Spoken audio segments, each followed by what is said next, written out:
নমস্কার নমস্কার বন্ধুরা, তোমরা কেমন আছো? আশা করছি তোমাদের পরীক্ষার প্রস্তুতি খুব ভালোভাবেই চলছে। এটা পরীক্ষা পে চর্চার প্রথম ভার্চুয়াল এডিশন। আমরা জানি যে গত এক বছর ধরে করোনার জন্য একটা বিপর্যয় চলছে, আর তার জন্যই আমাদের নতুন নতুন ইনোভেশন তৈরি করতে হচ্ছে। আমারও তোমাদের সঙ্গে দেখা করবার ইচ্ছাটা এবার ত্যাগ করতে হচ্ছে, আর আমাকেও একটা নতুন ব্যবস্থার মাধ্যমে তোমাদের সঙ্গে সাক্ষাৎ করতে হচ্ছে।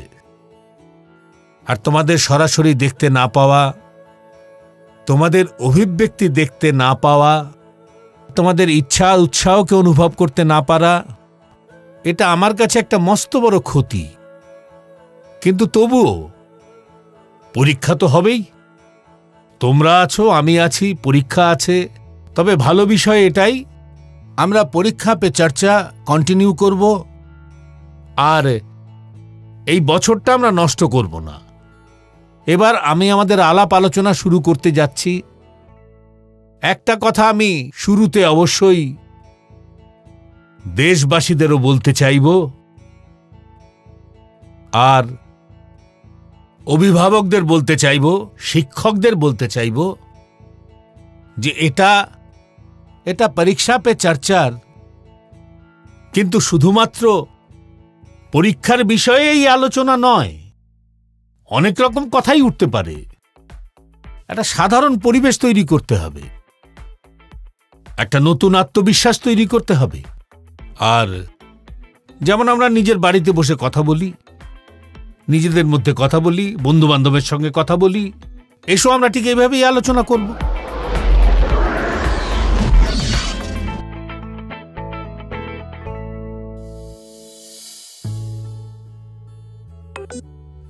নমস্কার অনারেবল পিএম স্যার। নমস্কার নমস্কার। আমার নাম এম পল্লবী, আমি নবম শ্রেণীতে পড়ছি।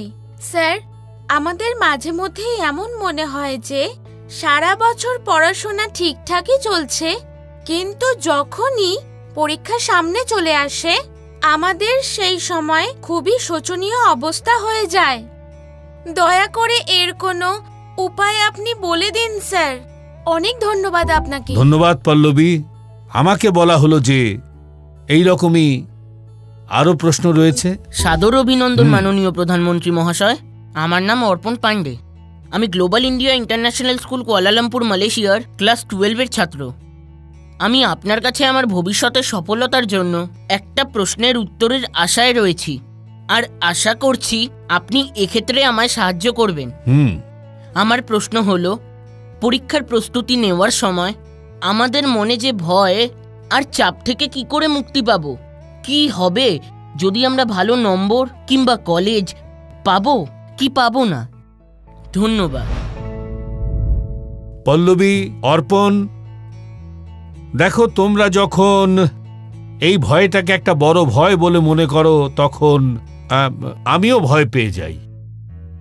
আরে এটা এমন কি কথা যার জন্য ভয় পেতে হবে? তোমরা কি প্রথম পরীক্ষা দিতে যাচ্ছ? যেন আগে তোমরা পরীক্ষা দাওনি? তোমরা কি এটা জানো না মার্চ মাসে, এপ্রিল মাসে পরীক্ষা হয়? সব জানো তোমরা, আগে থেকেই জানো তোমরা, এক বছর আগেও সেটা জানো তোমরা। এটা তো হঠাৎ করে আসে না। আর যেটা হঠাৎ করে আসে না, কোনো আকাশ ভেঙে পড়েনি। এর অর্থ হলো পরীক্ষাতে তোমাদের কোনো ভয় নেই। তোমাদের ভয়টা আসলে অন্য জায়গায়। সেটা কি? তোমাদের আশেপাশে একটা আবহাওয়া তৈরি করা হয়েছে যে এই পরীক্ষাটাই আসলে সবকিছু, এটাই তোমাদের জীবন। আর এর জন্য পুরো সমাজের আবহাওয়া, কখনো কখনো স্কুলের আবহাওয়াও, কখনো কখনো পিতামাতারাও, কখনো তোমাদের আত্মীয় স্বজনরাও এমন একটা আবহাওয়া তৈরি করে দেয়, এমন আলোচনা করে যেন কোনো একটা বিপদ সংকুল পথে তোমরা এগিয়ে যাচ্ছ, খুব বড় সংকটের মধ্য দিয়ে যাচ্ছ। আমি তাদের সবাইকে একটা কথাই বলবো, বিশেষ করে আমি পিতামাতাদের বলবো, আপনারা এসব কি করছেন? আমার মনে হয় এটাই হলো সবচাইতে বড় ভুল। আমরা প্রয়োজনের চাইতে অতিরিক্ত ওভার কনশাস হয়ে যাই। আমরা একটু বেশি চিন্তা করতে শুরু করি। আর সেই জন্য আমি এটাই বুঝি যে মানুষের জীবনে এটাই শেষ লক্ষ্য নয়। জীবনটা অনেক বড়, অনেক চড়াই উতরাই আসে, তার মধ্যে এটাও একটা ভাগ। আমাদের ভয় পেলে চলবে না, সেটা শিক্ষকই হোক, স্টুডেন্ট হোক, বা বাড়ির লোকজনই হোক, অথবা বন্ধুবান্ধব হোক। যদি বাইরের ভয়টা কম হয়ে যায়, শেষ হয়ে যায়, তাহলে পরীক্ষার ভয়টা একদমই থাকবে না। কনফিডেন্স এমনি এমনি বেড়ে যাবে। তাহলে মানসিক চাপ কমে যাবে, ভয় কমে যাবে। আর স্টুডেন্টদের বাড়িতে সহজ স্বাভাবিক জীবনযাত্রা দরকার। ছোটখাটো রসিকতা সেটা করা উচিত। দেখো বন্ধুরা, আগে কি হতো? আগে মা বাবারা তাদের সন্তানদের সঙ্গে বেশি ইনভলভ থাকত, আর সহজভাবে মিশত, আর অনেক বিষয়েই তারা ইনভলভ থাকত। আজ তারাও বেশিরভাগ সময়টা ইনভলভ থাকে কেরিয়ার, এক্সাম, পড়াশুনো, বইপত্র এইসব নিয়ে। আমি এই রকম ইনভলভমেন্টের কথা বলছি না। আর এর দ্বারা তারা নিজের সন্তানদের আসল সমস্যাটা জানতে পারেন না। যদি মা বাবা বেশি ইনভলভ হন, তাহলে সন্তানদের রুচি, প্রকৃতি, প্রবৃত্তি এগুলো ভালো করে বুঝতে পারেন। আর যেটা কম রয়েছে সেই কমটাকে বুঝে নিয়ে সেটা সমাধান করার চেষ্টা করেন। আর সেই জন্য সন্তানদের কনফিডেন্স লেভেলটা বেড়ে যায়। সন্তানদের শক্তি মা বাবারা জানেন, আর তাদের দুর্বলতা সেটাও মা বাবারা জানেন। সেই কারণে এই রকম সময় মা বাবারা দুর্বলতাটাকে সরিয়ে রেখে তার ক্ষমতাটাকে আরো বাড়ানোর চেষ্টা করেন। কিন্তু এখন কিছু মা বাবারা এত ব্যস্ত থাকেন যে ওনারা সন্তানদের সঙ্গে সত্যি সত্যি ইনভলভ হওয়ার সময় বার করতে পারেন না। এর পরিণাম কি হয়? আজ বাচ্চাদের কতটা ট্যালেন্ট সেটা বোঝবার জন্য বাবা মাকে এক্সামসের রেজাল্টের শীটটা দেখতে হয়। আর সেই জন্যই সন্তানদের ট্যালেন্টটাও ওই রেজাল্ট পর্যন্তই সীমিত হয়ে যায়।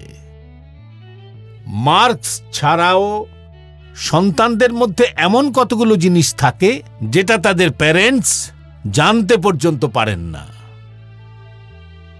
বন্ধুরা, আমাদের এখানে এক্সামসের জন্য একটা শব্দ আছে, প্রচেষ্টা। অর্থাৎ নিজেকে চেষ্টা করতে হবে।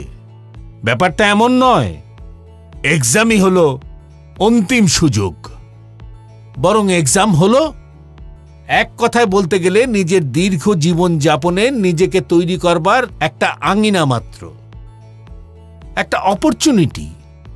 সমস্যা তখনই হয় যখন আমরা এক্সামকেই জীবনের সমস্ত স্বপ্নের শেষ বলে মেনে নিই।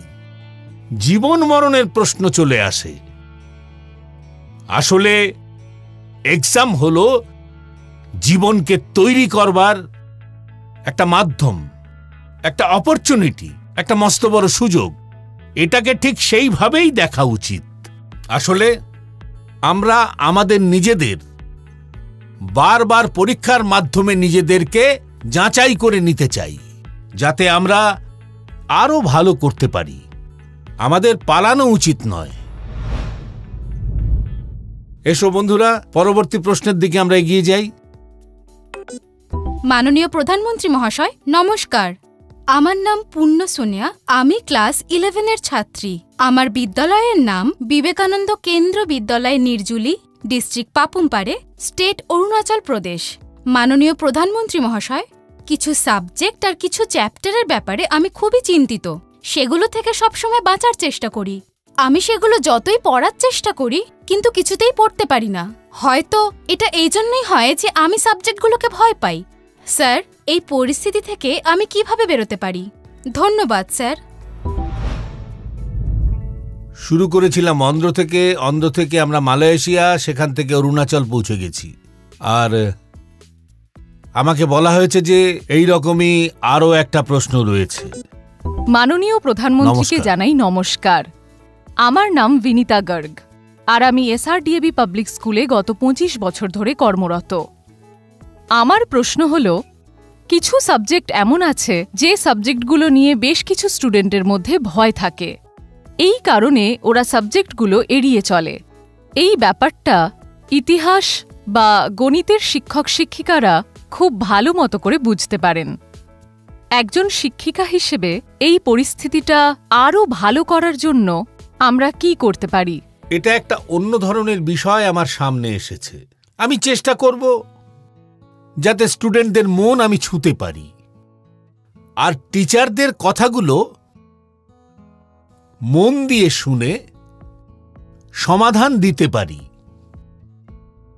আপনারা দুজনই কোনো বিশেষ সাবজেক্ট বা চ্যাপ্টার নিয়ে ভয় পাচ্ছেন।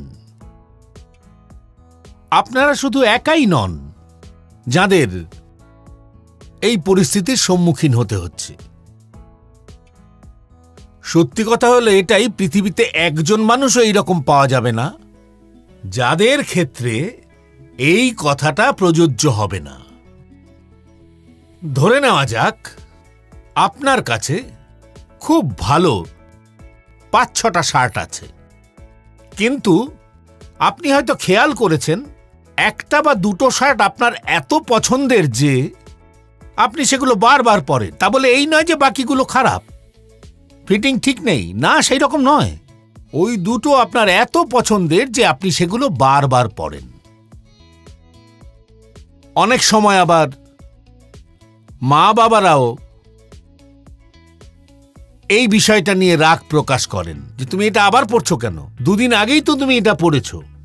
পছন্দ আর অপছন্দ মানুষের স্বাভাবিক স্বভাব, আর কখনো কখনো আমাদের পছন্দগুলো ভালোবাসায় দাঁড়িয়ে যায়। আর এর মধ্যে ভয় পাওয়ার বা দ্বিধাদ্বন্দ্বের এমন কি ব্যাপার আছে যে আমরা ভয় পেতে যাব? আসলে ব্যাপারটা এই রকম হয়, যখন আপনার কোনো একটা জিনিস বেশি ভালো লাগতে শুরু করে তখন সেটার সঙ্গে আপনার সম্পর্কটা নিবিড় হয়ে যায়, কমফোর্টেবল লাগে, সহজ হয়ে যায়। কিন্তু যে জিনিসটাকে আপনি সহজে মানিয়ে নিতে পারেন না, সেটাকে ঠিক করবার জন্য আপনার 80% এনার্জি তার পেছনেই ক্ষয় করেন। আর সেই জন্য স্টুডেন্টদের আমি এটাই বলবো, তোমরা তোমাদের নিজেদের এনার্জিকে ইকুয়ালি সব ডিস্ট্রিবিউট করবে, তোমাদের সব বিষয়ের ওপর সমান সমানভাবে।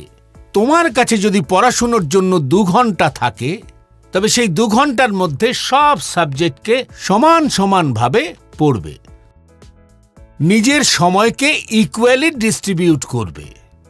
বন্ধুরা, তোমরা দেখে থাকবে টিচার্স, মাতা পিতা আমাদের শেখান যে যেটা সবচেয়ে সহজ সেটা আগে করবে।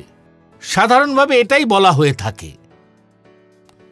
আর পরীক্ষার সময় তো এটা বারবার বলা হয় যে যেটা সহজ সেটা তোমরা আগে করবে। হাতে সময় থাকলে তাহলে ওই যেটা কঠিন সেটা চেষ্টা করবে। কিন্তু পড়াশুনো নিয়ে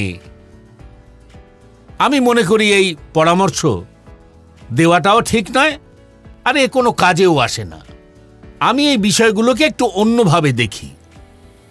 আমার মতে পড়াশুনোর ক্ষেত্রে সবচেয়ে যেটা কঠিন সেটাকে প্রথমে করো, কারণ তখন তোমার মাইন্ড একদম ফ্রেশ, তুমি ফ্রেশ আছো, ওটাকে তোমরা অ্যাটেন্ড করার চেষ্টা করো। যখন কঠিনটা অ্যাটেন্ড করবে তখন সোজাটা খুব তাড়াতাড়ি হয়ে যাবে। আমি আমার অভিজ্ঞতার কথা বলছি। যখন আমি মুখ্যমন্ত্রী ছিলাম, তারপর প্রধানমন্ত্রী হলাম, আমাকে অনেক কিছু জানতে হয়েছে, অনেক কিছু শিখতে হয়েছে, অনেকের কাছে শিখতে হয়েছে, জিনিসগুলো বোঝার চেষ্টা করতে হয়েছে।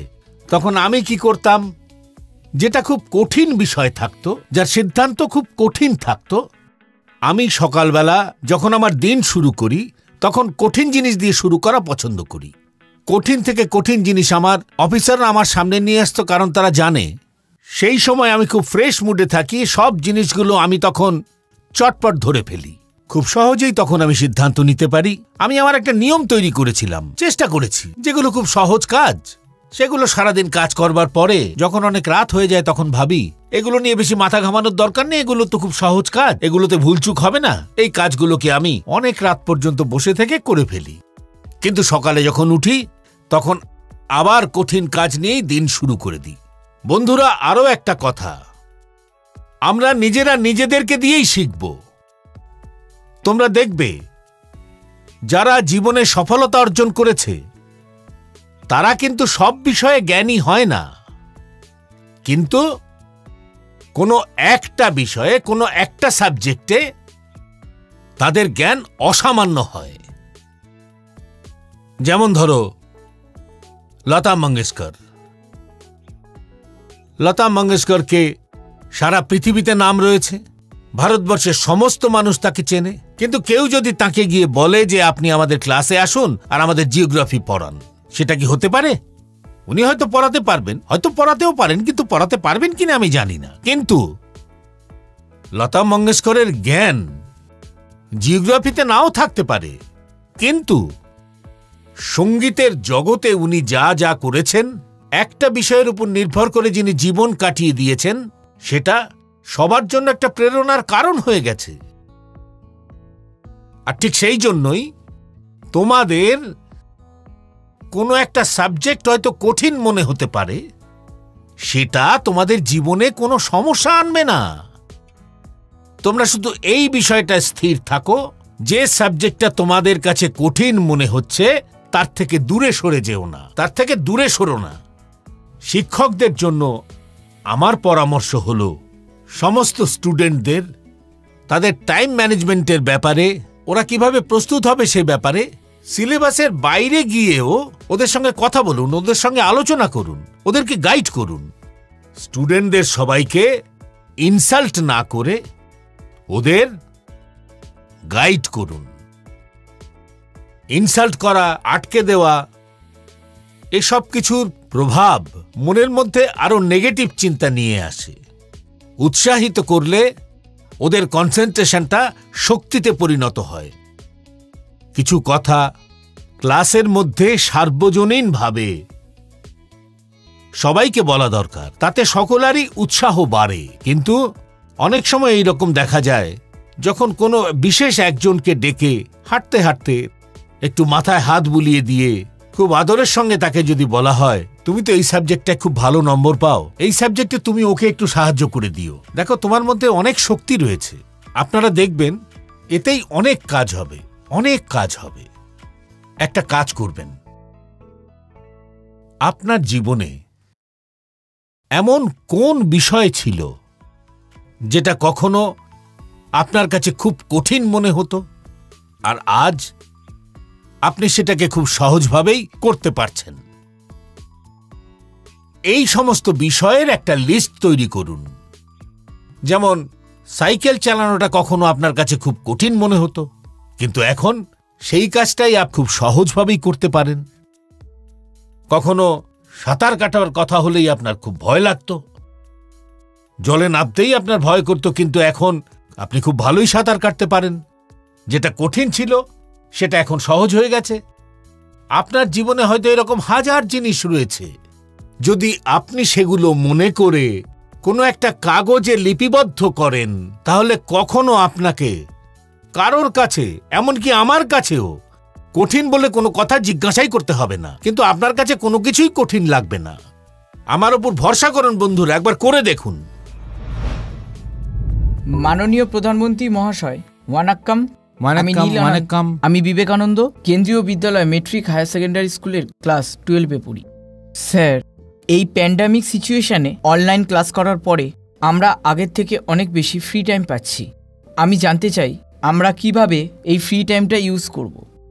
আমি মাননীয় প্রধানমন্ত্রীকে ধন্যবাদ জানাই এই সুযোগটা দেওয়ার জন্য। ওয়ানাক্কাম। মা বাবারা নিশ্চয়ই জানবেন, নাকি তুমি এই পরীক্ষার সময়ে খালি সময়ের কথা বলছো? তাহলে দেখা যাক কি হয়। যাই হোক, এই প্রশ্নটা আমার খুব ভালো লেগেছে যে তুমি এই এক্সামের সময়েও ফাঁকা সময় কি করবে সেই কথা ভাবছো। ফাঁকা সময়ে কি করবে ভাবছো। দেখো বন্ধুরা, ফাঁকা সময় তাকে কখনোই ফাঁকা সময় ভেবো না। এই সময়টা কিন্তু অত্যন্ত দামি। ফাঁকা সময়টা হলো একটা সৌভাগ্যের ব্যাপার। ফাঁকা সময়টা একটা অবসর।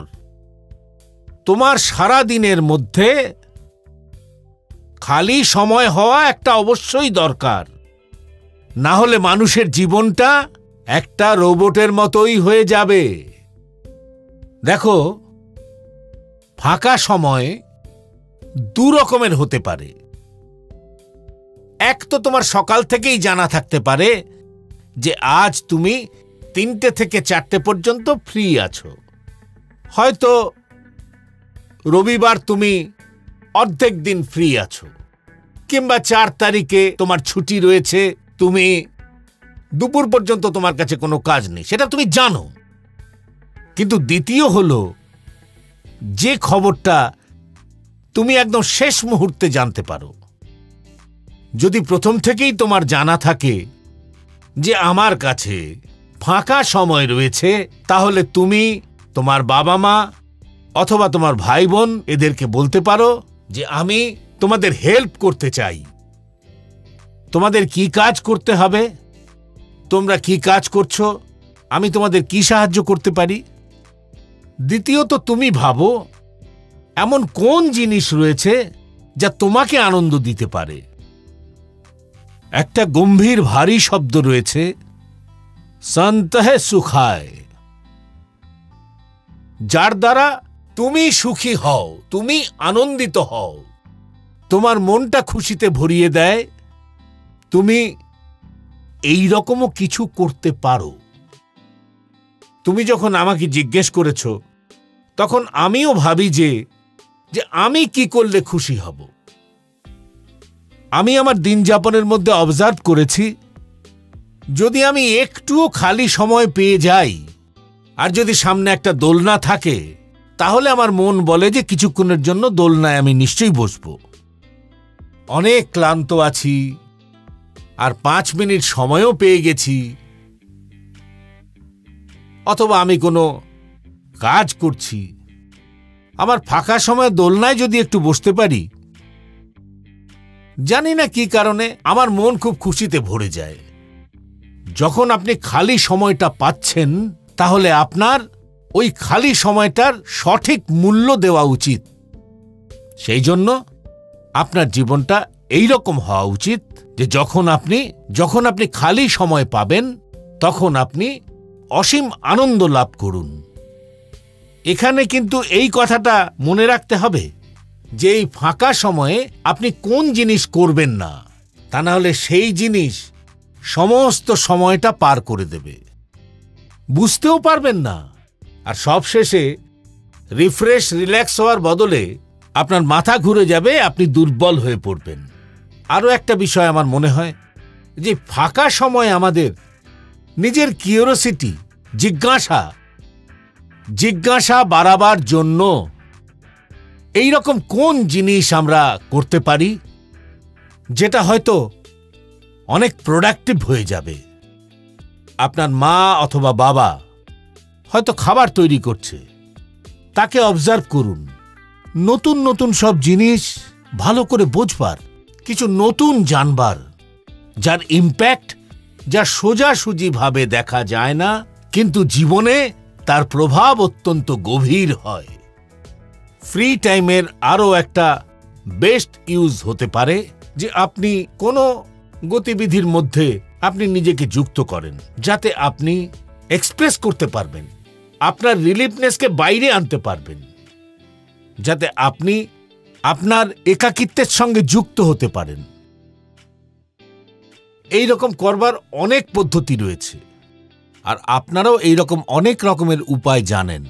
সেটা স্পোর্টস হতে পারে, মিউজিক হতে পারে, রাইটিং হতে পারে, পেইন্টিং হতে পারে, স্টোরি রাইটিং হতে পারে, আপনারা অনেক কিছু করতে পারেন।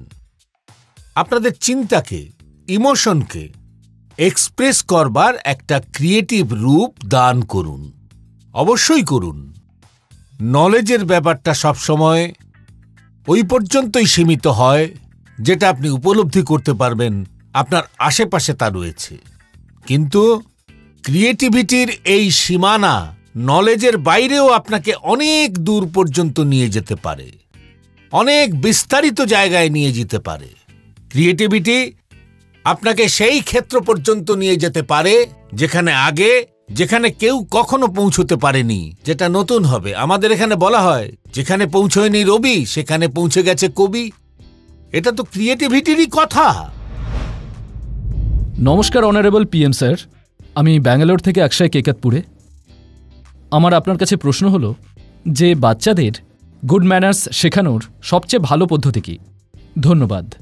আমাকে যে প্রশ্নটা করা হয়েছে সেটা নমো অ্যাপে করা হয়েছে। সেটার ভিজুয়াল আমার কাছে নেই, কিন্তু প্রশ্নটা আমার খুব ভালো লেগেছে, তাই আমার মনে হলো প্রশ্নটা আপনাদের সঙ্গে শেয়ার করি। পাটনা থেকে প্রশ্নটা এসেছে। প্রবীণ কুমার প্রশ্নটা করেছেন, স্যার বর্তমানে বাবা মায়ের জন্য বাচ্চাদেরকে মানুষ করা খুবই কষ্টকর হয়ে গেছে। তার কারণ আজকালকার সমাজ আর আজকালকার বাচ্চারা। এমত অবস্থায় আমরা কিভাবে এটা সুনিশ্চিত করব যে আমাদের বাচ্চাদের ব্যবহার, আচার আচরণ আর চরিত্র খুব ভালো হবে? প্রবীণবাবু হয়তো একজন সচেতন পিতা হিসাবে এটা জিজ্ঞাসা করছেন। আমার জন্য এটা খুবই কঠিন প্রশ্ন। আমি বলবো, প্রথমে আপনি স্বয়ং ভেবে দেখুন, খুব ভালো করে ভেবে দেখুন। আচ্ছা, ব্যাপারটা এরকম নয় তো যে জীবন অতিবাহিত করার পদ্ধতি আপনি বেছে নিয়েছেন, আপনি কি চান যে সেই একই জীবন আপনার বাচ্চারাও বেছে নিক? আর তাদের আচরণ যদি কখনো একটু বদলে যায়, তখন হয়তো আপনার মনে হয় যে ওরা সব বিগড়ে যাচ্ছে, ভ্যালুসগুলো শেষ হয়ে যাচ্ছে। আমার খুব ভালো করে মনে আছে, একবার আমি যারা স্টার্ট আপ করে সেই সব যুবক যুবতীদের সাথে আমি আলোচনা করেছিলাম। বাংলা থেকে একটি মেয়ে যে স্টার্ট আপ শুরু করেছে নিজের সব কেরিয়ার ছেড়ে দিয়ে, সে নিজের অনুভব আমাকে বলেছিল, সেটা আমার সবসময় মনে থাকবে। সে মেয়েটা আমাকে বলেছিল, যখন আমি চাকরি ছেড়ে দিয়ে, কেরিয়ার ছেড়ে দিয়ে স্টার্ট আপটা শুরু করেছিলাম, আর যখন আমার মা এটা জানতে পারলো, মায়ের প্রথম রিয়াকশন ছিল সর্বনাশ। মানে মায়ের এতটা শক লেগেছিল, কিন্তু পরে গিয়ে সেই মেয়েটার স্টার্ট আপ খুব সফল হয়েছিল। আপনাকে ভেবে দেখতে হবে যে আপনি নিজস্ব চিন্তাধারাটা আপনার ছেলে মেয়েদের উপর কোনোভাবে চাপিয়ে দেওয়ার চেষ্টা করছেন না তো? আর সেই জন্যেই আপনার পরিবার, আপনার সংস্কৃতি, তার মধ্যে আপনাকে মূল ভিত্তিটাকে জুড়ে দিতে হবে। আমাদের আইডেন্টিফাইতে হবে। যেমন আমাদের এখানে বলা হয়ে থাকে, জনসেবাই হলো ঈশ্বরের সেবা। এগুলো আমাদের শাস্ত্রে মূল মন্ত্র হিসেবে রয়েছে। কিন্তু আপনার বাড়িতে প্রচুর পুজো পাঠ হয়, সবাই ভাবে আপনি হয়তো খুবই ধার্মিক, জীবনটা রিচুয়ালসে ভরা, কিন্তু আপনাকে জনসেবা করবার সময় দেখতে পাওয়া যায় না। এবার যখন আপনার সন্তান আপনার মধ্যে এই দ্বৈত চরিত্র দেখে, তখন ওর মনের মধ্যে কমপ্লেক্স কাজ করতে শুরু করে, মনে প্রশ্ন জাগে, আর প্রশ্ন জাগাটাও খুব স্বাভাবিক। ঠিক সেই একইভাবে আমাদের মূল্যগুলো হলো, প্রতিটি জীবের মধ্যেই ঈশ্বর বসবাস করেন। ঠিক সেই একইভাবে আমরা সবাই এটা মনে করি, আর আমাদের শেখানোও হয় যে, আর এটা আমাদের কাছে এখন বেদবাক্য হয়ে উঠেছে, এটা আমাদের চিন্তাধারাও, যে প্রত্যেক জীবের মধ্যে ঈশ্বর বসবাস করেন। কিন্তু আপনি আপনার বাড়িতে যে লোকটা কাজ করতে আসেন, ঘরদোর পরিষ্কার করতে আসেন, বা যেই লোকটা লিফট চালাতে আসেন, কিংবা স্কুলে পৌঁছে দেওয়া অটো রিকশার ড্রাইভার, তাদের সঙ্গে আপনি কখনো তাদের সুখ দুঃখের বিষয় নিয়ে চিন্তা বা কোনো চর্চা করেছেন? কিংবা আপনি জিজ্ঞাসা করেছেন যে ভাই তোমার বাড়িতে কারো আবার করোনা হয়নি তো? তোমার বাড়িতে সবাই ভালো আছে তো? তুমি যে গ্রাম থেকে এসেছো সেই গ্রামে সব লোকেরা ভালো আছে তো? এই প্রশ্নটা কি করেছেন? যদি এটা আপনি না করে থাকেন, তার মানে হলো আপনি আপনার বাচ্চাদের কোনো মূল্যবোধ শেখাননি। আমি আপনার দিকে কোনো আঙুল তুলছি না, শুধু সামান্য একটা ব্যবহারের কথা বলছি। সত্যি এই কাজগুলো কেউ করেন না। ধরুন কারো বাচ্চার জন্মদিন, তাই নিয়ে প্রচুর প্রিপারেশন করছেন, কিন্তু কজন আছেন যারা নিজের বাড়িতে কাজ করা লোকেদের বলেন, শোনো তোমার হাতের কাজগুলো 5টার মধ্যে শেষ করো, কারণ 6টার সময় যখন গেস্টরা আসা শুরু করবেন তখন তুমিও আমাদের বাড়ির একজন গেস্ট হিসেবে ভালো নতুন জামা কাপড় পরে তোমার বাড়ির সবাইকে নিয়ে চলে আসবে। আপনি দেখুন, আপনি ওদেরকে কি বলছেন? আজ আমাদের বাড়িতে প্রচুর গেস্ট আসবেন, তোমাকে অনেকক্ষণ থাকতে হবে। আপনি এসব বলার পরিবর্তে তাদের কি বলেন? শোনো, কাল বাড়িতে প্রচুর লোক আসবে, প্রচুর কাজ আছে, তুমি বাড়িতে বলে এসো, ফিরতে দেরি হবে, অনেক রাত হবে। তার মানে আপনার বাচ্চা এটা দেখছে যে বাড়িতে এত বড় একটা কাজ হচ্ছে, যে লোকগুলো আমার জন্য দিনরাত পরিশ্রম করছেন তারা তো এতে অংশই নিতে পারছেন না। আর তখনই আপনার বাচ্চার মনে দ্বন্দ্ব শুরু হয়ে যায়। আমি আপনাদের আরও একটা উদাহরণ দিয়ে বোঝাচ্ছি। আমরা বলে থাকি ছেলে মেয়ে উভয়ই সমান, এটাই আমাদের মূল্যবোধ। আমাদের এখানে দেবতা রূপের যে কল্পনা করা হয়েছে তার মধ্যেও মহিলা ভগবানদেরও প্রাধান্য দেওয়া হয়েছে, কিন্তু আমাদের বাড়ির পরিবেশে ছেলে আর মেয়েদের মধ্যে অনিচ্ছা সত্ত্বেও যে ট্রিটমেন্ট করা হয়ে থাকে তার মধ্যেও অসামঞ্জস্য থাকে। তারপরেই যখন সেই ছেলেটা সমাজ জীবনে প্রবেশ করে তখন তার মধ্যে নারীদের প্রতি সম্মান প্রদর্শনে কোনো না কোনো ত্রুটি দেখার সম্ভাবনা থাকে। এটা সত্যি যে যদি পরিবারের শিক্ষা খুব ভালো হয় তখন খারাপটা মাথাচাড়া দিতে পারে না, কিন্তু 19-20 একটা পার্থক্য দেখা যায়। ছেলে আর মেয়ের আচরণের মধ্যে কোনো না কোনো একটু খামতি থেকেই যায়। এই জন্য আমরা নিজেদের জন্য যে কল্পনার জগৎ তৈরি করে রেখেছি সেটা যখন ব্যবহারিক জীবনে আমাদের কোনো কাজে আসে না, তখন বাচ্চাদের মনের মধ্যে অন্তর্দ্বন্দ্ব শুরু হয়ে যায়। সেই জন্য মূল্যবোধকে কখনোই চাপিয়ে দেওয়ার চেষ্টা করবেন না। মূল্যবোধকে আচরণের মাধ্যমে গেঁথে দিন। সত্যি বলতে বাচ্চারা কিন্তু খুবই স্মার্ট। আপনি যেটা বলবেন সেটা তারা করবে কি করবে না সেটা বলা খুবই মুশকিল, কিন্তু এই বিষয়ে পুরো সম্ভাবনা থাকে আপনি যে কাজটা করছেন সেটাকে ওরা খুব মন দিয়ে দেখছে আর সেটা দেখার জন্য খুবই উৎসুক হচ্ছে। আর যখনই আপনি মূল্যবোধের সঙ্গে আমাদের ইতিহাস, আমাদের পুরাণ আর আমাদের পূর্বপুরুষদের জ্ঞানের সব কথা খুব সহজে জুড়ে দেবেন, তখন বাচ্চারাও উদ্দীপিত হবে। আচার ব্যবহার ভালো করা খুব সহজ হয়ে যাবে।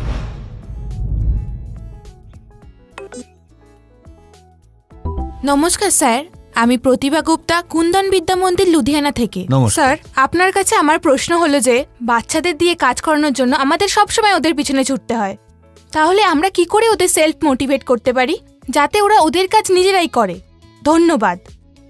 আপনি খারাপ না ভাবলে আমি আপনাকে বলি, এই ব্যাপারে আমার মত একটু ভিন্ন। আমার মনে হয় বাচ্চাদের পেছনে এই জন্যেই ছুটতে হয়, তার কারণ তাদের গতি আমাদের থেকে বেশি। এই কথাটা ঠিক। বাচ্চাদের সবকিছু শেখানো, তাদের সবকিছু বলা, আচার আচরণ শেখানোর দায়িত্ব পরিবারের প্রতিটা সদস্যের, কিন্তু অনেক সময় আমাদের বড়দের নিজেদেরকে মূল্যায়ন করা উচিত। আমরা একটা ছাঁচ তৈরি করে দিই আর বাচ্চাটাকে সেই আদলে গড়বার চেষ্টা করি। আর সমস্যাটা এখান থেকেই শুরু হয়। আমরা এটাকে সোশ্যাল স্ট্যাটাসের সিম্বল করে ফেলি। প্রায়শই মা বাবারা নিজেদের মনেই কিছু লক্ষ্য ঠিক করে রাখেন, কিছু প্যারামিটার ঠিক করে রাখেন, আবার কিছু স্বপ্ন দেখতেও শুরু করেন। তারপর নিজেদের সেই স্বপ্ন আর লক্ষ্যগুলোকে পূরণ করবার বোঝা বাচ্চাদের মাথায় চাপান। আমরা নিজেদের লক্ষ্য পূরণ করতে আমাদের বাচ্চাদের, হয়তো জেনে শুনেই, আমাকে ক্ষমা করে দেবেন, এই শব্দটা হয়তো আপনাদের ভালো লাগছে না, হয়তো আমরা নিজেরা জেনে শুনেই বাচ্চাদের ইনস্ট্রুমেন্ট ভাবতে শুরু করে দিই। আর যখন বাচ্চাদের আমরা সেই দিকে নিয়ে যেতে ব্যর্থ হয়ে যাই, তখন এটা বলতে থাকি যে বাচ্চাদের মধ্যে মোটিভেশন আর ইন্সপিরেশন কম রয়েছে। যে কাউকে মোটিভেট করার প্রথম ধাপ হলো ট্রেনিং, প্রপার ট্রেনিং। একবার যদি বাচ্চাদের মন ট্রেন্ড হয়ে যায়, তারপরে মোটিভেশনের সময় শুরু হয়ে যায়। ট্রেনিংয়ের অনেক মাধ্যম অনেক ধরনের হতে পারে। ভালো বই, ভালো মুভিজ, ভালো গল্প, ভালো কবিতা, ভালো প্রবাদ বাক্য বা ভালো অনুভব, এই সব কিছুই এক ধরনের ট্রেনিংয়ের তুলি বলা চলে। যেমন ধরুন, আপনি হয়তো চান আপনার বাচ্চাটা সকালবেলা উঠে পড়ুক। আপনি ওকে বলেন, বোঝান, বকাবকি করেন, কিন্তু আপনি সফল হতে পারেন না। কিন্তু আপনার বাড়িতে কি কখনো এই ধরনের বই নিয়ে আলোচনা হয়, যার মধ্যে ইনডাইরেক্টলি সকালে ওঠার লাভ নিয়ে লেখা রয়েছে? আমাদের এখানে যারা আধ্যাত্মিক জীবনযাপন করেন, ব্রহ্ম মুহূর্ত থেকেই তাদের দিন শুরু হয়ে যায়, আর ওনারা ওই নিয়ম মেনেই চলেন। আবার অন্যদিকে আজকাল 5 AM ক্লাব নিয়েও আলোচনা করা হচ্ছে। আপনি কি কখনো এই ধরনের কোনো বই নিয়ে বাড়িতে আলোচনা করেছেন, বা এমন কোনো মুভি বা ডকুমেন্টারি দেখেছেন যেখানে এই বিষয়টা নিয়ে বৈজ্ঞানিকভাবে সম্পূর্ণ আলোচনার ভিত্তিতে ইমোশনস দিয়ে এই কথাগুলো বলা হয়েছে? একবার আপনি এই কাজটা করে দেখুন। সকালে ওঠার জন্য বাচ্চাদের ট্রেনিং নিজে থেকেই হয়ে যাবে।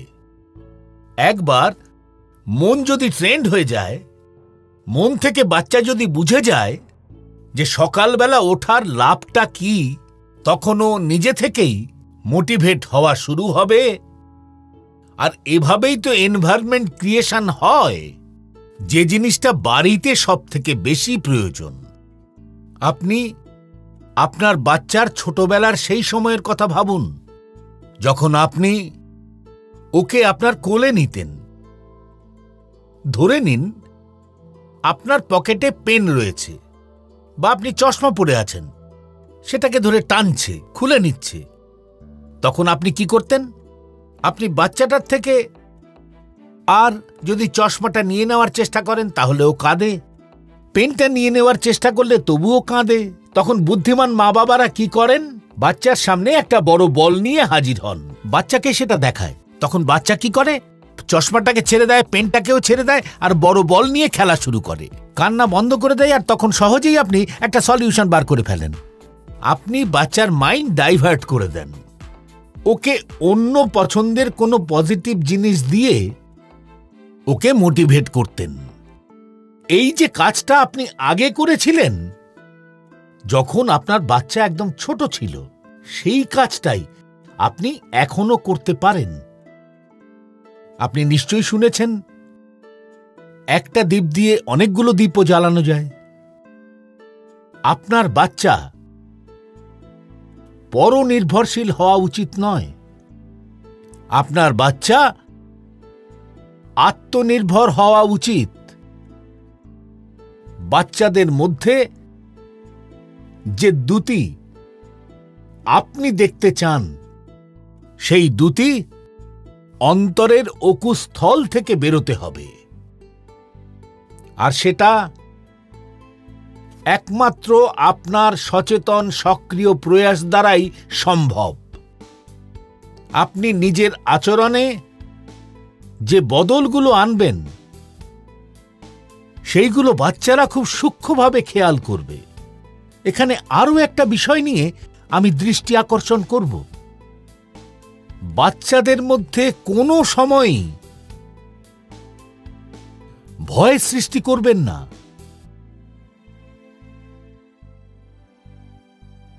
এটা করলে ওটা হবে, ওটা করলে সেটা হবে। দয়া করে এরকম চেষ্টা করবেন না।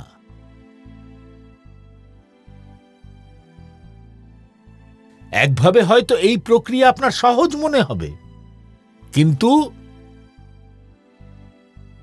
এর ফলে এক ধরনের নেগেটিভ মোটিভেশনের সম্ভাবনা বৃদ্ধি পেয়ে যাবে। যেই মাত্র আপনি যে পরিবেশ তৈরি করেছিলেন সেটা শেষ হয়ে যায়, তখন বাচ্চার মোটিভেশনও শেষ হয়ে যায়। তাই সেই জন্য পজিটিভ মোটিভেশন একই সাথে বারবার পজিটিভ রিএনফোর্সমেন্টের উপর জোর দেওয়া উচিত। মোটিভেশনের যে মন্ত্র বাচ্চাদের জন্য রয়েছে, এক কথায় বলতে গেলে সেটা সবার জন্য প্রযোজ্য, সব মানুষের ক্ষেত্রেই। নমস্কার প্রধানমন্ত্রী মহাশয়, আমার নাম তনয় আর আমি সামিয়া ইন্ডিয়ান মডেল স্কুল কুয়েতের স্টুডেন্ট। স্যার, আমি আপনাকে একটা প্রশ্ন করতে চাই। আমরা জীবনযুদ্ধের জন্য কিভাবে প্রস্তুতি নেব? ধন্যবাদ স্যার। নমো অ্যাপে মুসৌরি উত্তরাখণ্ড থেকে শ্রীমান আশরাফ খান লিখেছেন, স্যার, আমরা যখন আমাদের বড় কাজিনস বা বন্ধুদের সঙ্গে কথা বলি, তখন ওরা বলে ওরা স্কুলে এখনো অবধি জীবন নিয়ে দেখেছিসটা কি? জীবনের আসল মানে তো স্কুলের বাইরে রয়েছে। তাই আমার প্রশ্ন হল, বর্তমানে আমরা নিজেদের ভবিষ্যতের চ্যালেঞ্জগুলোর জন্য কিভাবে প্রস্তুত করব? তনয়, তুমি তো কুয়েত থেকে আমার সঙ্গে কথা বলছো, কিন্তু তনয়, কখনো এই কথাটা কেউ মার্ক করেছে? এই যে তোমার গলার আওয়াজ, এটা গড গিফটেড? আচ্ছা, কখনো কি তোমার মা বাবা বা তোমার বন্ধুরা কিংবা তোমার টিচাররা কি কখনো বলেছে, কিংবা নিজে লক্ষ্য করেছ? আজ তোমার প্রশ্ন শোনার সময়, যদিও সেটা রেকর্ডেড, তবু আমার স্থির বিশ্বাস যে তোমার এই সুন্দর গলার আওয়াজ ভগবান দিয়েছেন। একবার এইটা নিয়ে ভেবে দেখো, ভবিষ্যতে কিন্তু এটা তোমার অনেক কাজে দেবে। যাই হোক, আমি একটু অন্য প্রসঙ্গে চলে গিয়েছিলাম, কিন্তু যে প্রশ্নটা তুমি করেছো, প্রথম কথাটা হলো, যেসব লোকেরা তোমাকে এই কথাগুলো বলে, তারা হয়তো তোমাকে বোঝাতে চাইছেন যে তারা তোমাকে উপদেশ দিচ্ছেন, কিন্তু তাদের মনের আসল সত্যিটা যদি জানো, তাহলে তারা নিজেদেরকে হিরো বানানোর চেষ্টা করছে, অথবা তারা নিজেদের অসফলতাগুলোকে এই জন্য বড় করে দেখায় যে যাতে করে তারা এসকেপ রুট পেতে পারে। আর সেই জন্য তারা দেখানোর চেষ্টা করে যে তাদের সামনে বিশাল বড় বড় বাধা রয়েছে। এসব ক্ষেত্রে আমি শুধু একটাই কথা বলবো যে তুমি এক কান দিয়ে শোনো আর এক কান দিয়ে বার করে দাও। হ্যাঁ, এই প্রশ্নটা ওঠা খুব স্বাভাবিক। ক্লাস 10 বা ক্লাস 12 পর কি করবে? এই প্রশ্নটা সব বাচ্চার মনেই থাকে, আর আমি এটা অস্বীকার করতে পারবো না। অন্য কেউ এটা অস্বীকার করতে পারবে না। অনেকের কাছেই এই প্রশ্নটা চিন্তা বা নিরাশার কারণ হয়ে উঠতে পারে। দুর্ভাগ্যজনকভাবে আজকালকার এই চকচকে দুনিয়াতে সেলিব্রিটিদের কালচারের কারণে আর তার প্রভাব থাকার কারণে স্টুডেন্ট লাইফে একটা ধারণা তৈরি হয়েছে, টিভিতে আমরা যা দেখি, খবরের কাগজে যা নিয়ে চর্চা হয়, আমাদের সেরকমই কিছু হতে হবে, সেরকমই কিছু করতে হবে। এটা খারাপ বিষয় নয়, কিন্তু জীবনের আসল সত্য থেকে এটা অনেক দূরে। এই যে প্রচার মাধ্যমে 1000-2000 লোক আমাদের সামনে রয়েছেন, পৃথিবীটা এতটা ছোট নয়। এত বড় বিশ্ব ব্রহ্মাণ্ড, এত লম্বা মানব ইতিহাস, এত দ্রুত ঘটে চলা পরিবর্তন আমাদের সামনে বিভিন্ন পথ খুলে দেয়। জীবনের আসল সত্যিটা হলো, পৃথিবীতে যত মানুষ আছে ততটাই পার্থক্য আছে। যত মানুষ আছে ততটাই সুযোগ রয়েছে। আমাদের নিজেদের জিজ্ঞাসার পরিসীমা অনেক বড় করার প্রয়োজন রয়েছে, তাকে বিস্তার করা প্রয়োজন রয়েছে। আর সেই জন্য এটা প্রয়োজন যে তুমি ক্লাস 10-এই, ক্লাস 12-এ নয়, তোমার নিজের আশেপাশের জীবনকে অবজার্ভ করতে শুরু করো। তোমার চারিপাশে এত ধরনের প্রফেশন আছে, নেচার অফ জবস আছে, আর পরিবর্তনশীল নেচার অফ জবস আছে। নিজেকে ট্রেন্ড করো, নিজের স্কিল বাড়াও, আর তার লাভ নাও। কেরিয়ার চুজ করার ক্ষেত্রে একটা ধারণা এমন আছে যে জীবনে অনেক লোকেরাই সবসময় ইজি রুট খুঁজে থাকে। তাড়াতাড়ি মানুষ যাতে প্রশংসা শুরু করে, আর্থিক দিক থেকে স্ট্যাটাস যেন বৃদ্ধি পায়, এই ইচ্ছাই মানুষের জীবনে। সবসময় না, কখনো কখনো, সবসময় না। তাদের জীবনে কিন্তু অন্ধকার ডেকে নিয়ে আসে। তারপর অবস্থাটা এমন হয়ে যায়, সেখানে স্বপ্ন পুষে রাখা, সেটাকে দেখা হয়তো ভালো লাগে, তাতে ভুলে থাকতে ভালো লাগে। স্বপ্ন দেখা খুব ভালো জিনিস, কিন্তু সেই স্বপ্নকে আঁকড়ে ধরে বসে থাকা আর স্বপ্ন দেখার জন্য ঘুমিয়ে থাকা, এটা তো একদম ঠিক না। স্বপ্নর থেকে তোমাকে এগিয়ে নিজের স্বপ্নকে সফল করার সংকল্প খুবই গুরুত্বপূর্ণ। তোমাকে ভেবে দেখতে হবে যে তোমার এমন কি স্বপ্ন রয়েছে যেটাকে তুমি নিজের জীবনের সংকল্প করতে চাইবে। আর যেই তুমি এই সংকল্পটা নিয়ে নেবে, তখন তুমি নিজের সামনের রাস্তাটা আরো পরিষ্কার দেখতে পাবে। মাননীয় প্রধানমন্ত্রীকে জানাই নমস্কার। ক্ষমা করবেন, আমার প্রশ্নটা আজকের আলোচনার বিষয়ের ওপর নয়, কিন্তু দয়া করে এটা শুনে আপনি হাসবেন না। আজকালকার বাচ্চারা প্রপার খাবার খেতে চায় না। সারা দিন চিপস, চকলেট আর জাঙ্ক ফুডের ওপর মন ওদের। আপনি দয়া করে আমাদের বলে দিন যে এই ব্যাপারে আমাদের কি করা উচিত। এই ধরনেরই আরও কিছু প্রশ্ন আমার কাছে আছে, আর এটা নরেন্দ্র মোদী অ্যাপে ছত্তিশগড় রায়পুর থেকে সুনিতা পল পাঠিয়েছেন। স্যার, আমার বাচ্চাকে আমি টিফিনে যা দিয়ে থাকি সে সেই জিনিসগুলো খায় না, আর সব সময় ফাস্ট ফুড খাওয়ার জন্য জেদ করে। দয়া করে এই বিষয়ে আমাকে কিছু টিপস দিন। আমি ঠিক বুঝতে পারছি না যে আমি এই সমস্ত প্রশ্ন শোনার পর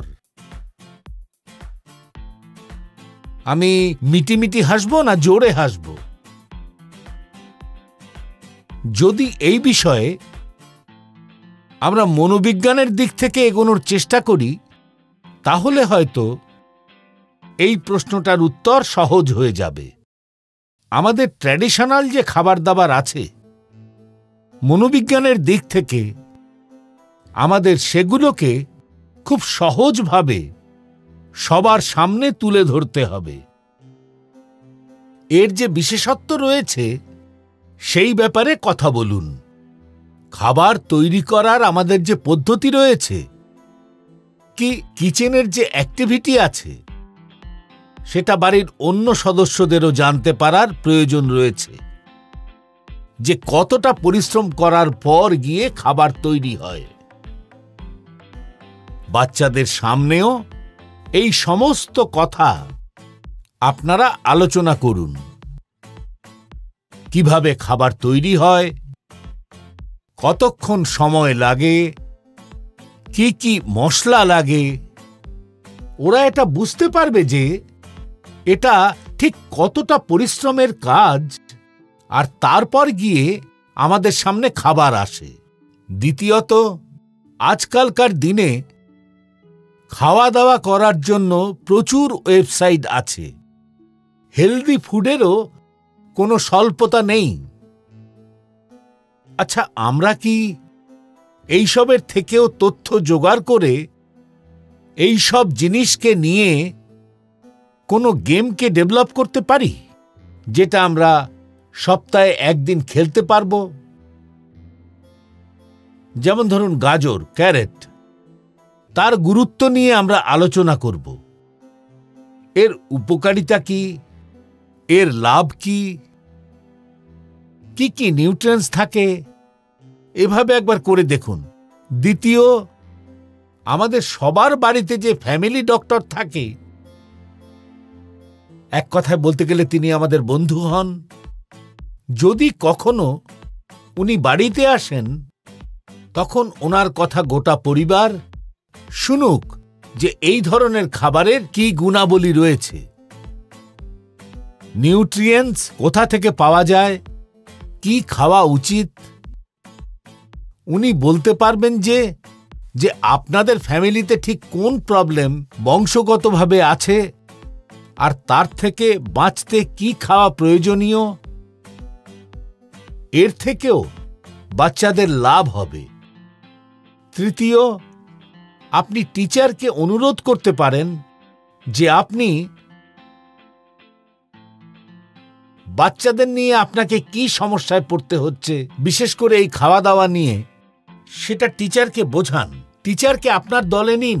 আপনি দেখবেন টিচার খুব বুদ্ধিমত্তার সঙ্গে কথা বলতে বলতে, গল্প করতে করতে, মজার ছলেই উনি বাচ্চার মাথার মধ্যে ঢুকিয়ে দেবেন যে এটা কেন করা উচিত। আর টিচারদের কথার কিন্তু বাচ্চাদের ওপর আলাদা প্রভাব পড়ে। আমাদেরও কিছু কিছু নতুন এক্সপেরিমেন্ট করে দেখা উচিত। আমি এমন অনেক উদাহরণ দেখেছি যেখানে পরিবারে ট্র্যাডিশনাল খাবার দাবারই বাচ্চাদের মডার্ন ভাবে সাজিয়ে গুজিয়ে দেওয়া হয়ে থাকে।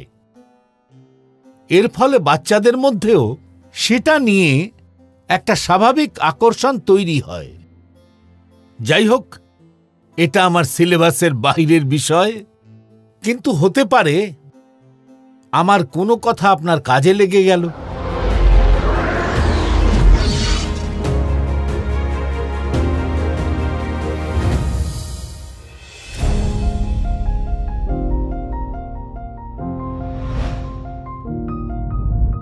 দিব্যাঙ্কা, নমস্কার। দিব্যাঙ্কা, কি পড়ো তুমি? স্যার, আমি কমার্সের ছাত্রী। আর তুমি কি পুষ্করেই থাকো? হ্যাঁ স্যার। তাহলে পুষ্করের কোনো পবিত্র জায়গার আমাকে একটা বর্ণনা দেবে, যে পুষ্করের বিশেষত্ব কি? পুষ্করেই একমাত্র ব্রহ্মা মন্দির আছে। হ্যাঁ। আর ওখানকার পুষ্কর রাজ ওই তীর্থস্থানের গুরুদেব। আচ্ছা, ব্রহ্মার রোল কি ছিল? উনি তো এই পৃথিবীর সৃষ্টিকর্তা। আচ্ছা আচ্ছা, বলো দিব্যাঙ্কা, তোমার মনে কি প্রশ্ন আছে? স্যার, আমার কিছু এরকমও বন্ধু আছে যাদের বুদ্ধি অ্যাভারেজ। ওরা কোনো বিষয় যতই পড়ুক না কেন, ওরা পরীক্ষার সময় সেগুলো মনেই রাখতে পারে না। স্যার, তাহলে এমন কি করা উচিত যাতে ওরা বিষয়গুলো মনে রাখতে পারে? আচ্ছা, তাহলে মেমোরির জন্য তোমার ওষুধ দরকার? হ্যাঁ হ্যাঁ স্যার। দেখো দিব্যাঙ্কা, তুমি সবার আগে নিজের ডিকশনারি থেকে এই শব্দটাকে ডিলিট করে দাও। তুমি ভেবোই না যে তোমার কাছে মনে করার শক্তিটাই নেই। যদি তুমি নিজের সঙ্গে জড়িত কিছু ঘটনা দেখো, তাহলে তুমি জানতে পারবে যে বাস্তবে তুমি অনেক কিছু মনে রাখতে পারো। যেমন ধরো মাদার টাং। মাদার টাং কি তুমি ব্যাকরণগতভাবে কাউকে কখনো পড়িয়েছিলে, শিখিয়েছিলে? না তুমি তো স্যার, মনেই না রেখেছো। না। আচ্ছা, স্কুলে কি তুমি শিখেছো কিংবা বইয়ে পড়েছো? অন্য কোথাও? না। হ্যাঁ, এই সব শুনে শুনে শিখেছো। এটাই সেই জিনিস। একটু ভেবে দেখো যে তুমি যা পছন্দ করো সেই জিনিসগুলোকে মনে রাখার জন্য তোমাকে কখনো চেষ্টা করতে হয়েছে? সেই সব কথা যেগুলোর সঙ্গে তুমি খুব ভালোভাবে জুড়ে গেছো, মগ্ন হয়েছো, সেই সব কথা যেগুলো তোমার অংশ হয়ে উঠেছে, তোমার বিচারধারারও একটা অংশ হয়ে উঠেছে, সেগুলোকে তুমি কখনো ভোলো না। অন্যভাবে বলতে গেলে এটা মেমোরাইজ করা নয়, অ্যাকচুয়ালি এটা ইন্টারনালাইজ। আর ইন্টারনালাইজ করা একমাত্র এটাই এর সঠিক রাস্তা। আর সেই জন্য তোমার মনে করার জন্য জোর দেওয়ার পরিবর্তে তোমাকে সেটা নিয়ে বাঁচার চেষ্টা করতে হবে। সহজতা, সরলতা, সমগ্রতার সঙ্গে তোমার কাছেও সেই সমস্ত শক্তি রয়েছে যা কিনা খুবই ট্যালেন্টেড একজন মানুষের কাছে থাকে। ভেবে দেখো, তোমার ভাই বা বোনের সঙ্গে যদি কখনো তোমার ঝগড়া হয়, সেটা কিন্তু তোমার একদম মনে থাকে, তুমি সেটা ভুলে যাও না। আর এমনকি তোমার হয়তো এটাও মনে থাকে যে ঠিক সেই সময় তুমি অথবা তোমার ভাই বোন কোন জামা কাপড় পরেছিল, তোমরা দাঁড়িয়ে দাঁড়িয়ে মারামারি করছিলে নাকি দৌড়াদৌড়ি করছিলে, সবকিছু মনে থাকবে, এক একটা শব্দ মনে থাকবে। হ্যাঁ স্যার। তার মানে এর একটা মানে হতে পারে যে তুমি ওটার মধ্যে ফুললি ইনভলভ ছিলে, তুমি ওই মুহূর্তটাকে সম্পূর্ণভাবে উপভোগ করছিলে। এটা পরিষ্কার। ঘটনা যাতে মনে থাকে, প্রপারলি রিকল করতে পারো, তার জন্য তুমি যে মুহূর্তে রয়েছ সেই মুহূর্তে থাকাই আর তার মধ্যে সম্পূর্ণভাবে ইনভলভ থাকা খুবই জরুরি।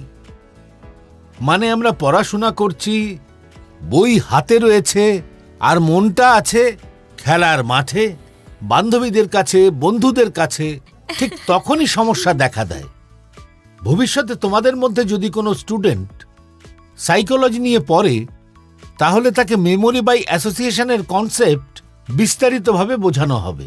তুমি মনে করে দেখো, স্কুলেতেও সকালবেলা অ্যাসেম্বলিতে জাতীয় সঙ্গীত হয়, এবার জনগণ মন সবাই গায়, কিন্তু তুমি কি কখনো জনগণ মন গাওয়ার সময় তুমি সেই জাতীয় সঙ্গীতের সঙ্গে দেশে ট্রাভেল করতে পেরেছ? তুমি তার সঙ্গে যে শব্দগুলো রয়েছে সেই শব্দগুলোর সঙ্গে কি নিজেকে ভিজুয়ালাইজ করতে পারছ? যেমন পাঞ্জাবকে, গুজরাটকে, মহারাষ্ট্রকে, বাংলাকে মনে মনে জাতীয় সঙ্গীত গাওয়ার সময় কখনো ঘুরে দেখেছ? দেখবে তোমার ঝট করে মনে পড়ে যাবে। মনের মধ্যে যদি ভিজুয়ালাইজ করো, তাহলে ভালো করে মনে থাকবে। এর ফলে তোমার আরো একটা লাভ হবে, তুমি এই দেশের সঙ্গেও একাত্ম হতে পারবে। মানে ইনভলভ, ইন্টারনালাইজ, অ্যাসোসিয়েট আর ভিজুয়ালাইজড। মেমোরিকে শার্প করবার জন্য তুমি এই ফর্মুলাটা ব্যবহার করতে পারো। আমি তোমাকে আরো একটা উদাহরণ দিচ্ছি। তোমার কাছে নিশ্চয়ই নোটবুক আছে, আলাদা আলাদা বিষয়ের বইও নিশ্চয়ই আছে। তুমি যখনই বাড়ি থেকে বেরোবে তখনই এটা ঠিক করে বেরোবে যে ব্যাগের মধ্যে ঠিক এই নাম্বারে এই বিষয়ে নোটবুক থাকবে, আর এই নাম্বারে এই বিষয়ের বই থাকবে। 4 নাম্বারে থাকতে পারে, 3 নাম্বারে থাকতে পারে। আর যদি তুমি 3 নাম্বারে ইতিহাসের বই রাখো, 5 নম্বরে ভূগোলের বই রাখো, তাহলে যখনই তুমি ইতিহাস বইটা বার করবে তখন তুমি চোখ বন্ধ করে 3 নাম্বার থেকে বইটা বার করে নেবে। মিলিয়ে দেখবে তোমার কনফিডেন্স লেভেল কতটা বেড়ে যায়। যাই হোক, খুব ভালো লাগলো, তোমার সাথে কথা বলার সুযোগ পেলাম। আর আমি রাজস্থানের লোকেদেরকে আর পুষ্করের পুণ্যভূমিকে আজ এখান থেকে প্রণাম জানাচ্ছি। অনেক অনেক ধন্যবাদ। নমস্কার। নমস্কার স্যার। হ্যাঁ, বলো। আমার প্রশ্ন হলো এটা, যখন আমরা কোনো একটা প্রশ্নের উত্তর মুখস্থ করি তখন সেটা খুব ভালো করে আমরা মুখস্থ করে ফেলি, কিন্তু যখন আমরা স্কুলে পরীক্ষা দেওয়ার জন্য যাই তখন কোশ্চেন পেপার হাতে আসার পরেই আমরা হঠাৎ করে সব কিছু ভুলে যাই। স্যার, দয়া করে বলুন যে এমনটা কেন হয়। আচ্ছা, আমাকে তোমার নামটা বলো। সুহান সাইগেল। আচ্ছা সাইগেল বাবু, তুমি কোথায় পড়ো? Alcon international school. এই প্রশ্নটা কখনো আগে কাউকে করেছো? না স্যার। আচ্ছা, করনি? তোমার মা বাবাকে জিজ্ঞাসা করেছো? না স্যার। টিচারদের করেছো? না স্যার। বাহ, তুমি তো খুব অদ্ভুত দেখছি, প্রশ্ন করার জন্য আমাকেই পেলে। যাকে তুমি যে প্রশ্নটা করেছো, আমার মনে হয় বেশিরভাগ ছাত্রছাত্রীর মনেই এই প্রশ্নটা থাকে। যখন আমি তোমাদের মতো ছাত্র ছিলাম তখন এই কথাটা আমার মাথায়ও থাকতো, যে কেন জানি না মনে পড়ছে না। দেখো, পরীক্ষার হলে যাওয়ার সময় তোমাকে নিজের মনকে একদম শান্ত করে নিয়ে যাওয়া উচিত। আমি এখন টিভি স্ক্রিনে তোমাকে দেখতে পাচ্ছি, তোমার মুখটাই এত শান্ত, কতটা আত্মবিশ্বাস নিয়ে তুমি বসে আছো, আবার হাসছো। এই যে অবস্থাটা হয় না, তুমি যখন এক্সাম দিতে যাবে এইভাবেই যাবে, দেখবে কোনো সমস্যা হবে না। তোমার মন যদি অশান্ত থাকে, চিন্তায় ডুবে থাকে, তুমি যদি ভয় পেয়ে থাকো, তাহলে খুব সম্ভবত হয়তো এই জিনিসটা ঘটতে পারে, যেই তুমি হাতে প্রশ্নপত্র পাবে কিছুক্ষণের জন্য তুমি সব ভুলে যাবে। এর সব থেকে ভালো উপায় হলো এটাই যে তোমাকে নিজের সমস্ত টেনশন পরীক্ষা হলের বাইরে রেখে যেতে হবে। আর তোমাকে এটাও ভেবে দেখতে হবে যতটা প্রস্তুতি তোমার নেওয়ার ছিল তুমি নিয়ে ফেলেছ। এবার তোমার ফোকাস প্রশ্নগুলির ঠিকমতো উত্তর দেওয়া হওয়া উচিত। তুমি এই ব্যাপারটা নিয়েও চিন্তা করো না, যদি নতুন কিছু চলে আসে আমি কি করব। এমন কোনো প্রশ্ন চলে এলো যে বিষয়টা তুমি পড়োইনি, তখন কি হবে?